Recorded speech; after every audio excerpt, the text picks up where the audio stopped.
কি উল্টাপাল্টা বলছেন? আপনার কি মাথা ঠিক আছে? 4 বছরের সংসার, সামান্য একটা বিষয় নিয়ে কেউ এমন করতে পারে? আমি তো বলছি আমি ওনাকে চিনি না, আর তোরা ভাবি বলে ডাকছিস।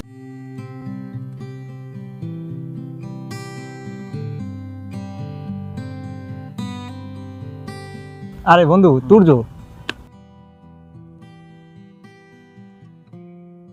তুর্য আরে বন্ধু কি খবর?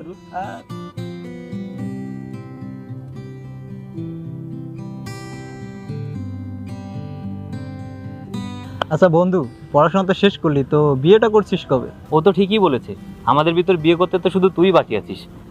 তো দ্রুত বিয়েটা করে নে, সবাই মিলে অনেক মজা করব, কি বলিস? আরে কি যে বলিস তোরা, সবে তো চাকরি পেলাম, আর কিছুদিন যাক, তারপর না হয় বিয়ে করব। আচ্ছা ঠিক আছে, কিন্তু বয়স তো আর বসে থাকবে না, কিছুদিন পর তো বুড়ো হয়ে যাবি। আরে কি যে বলিস তোরা, একদিন সব হবে। আর এই পৃথিবীতে তোরা ছাড়া তো আর আপন বলতে আমার কেউ নেই।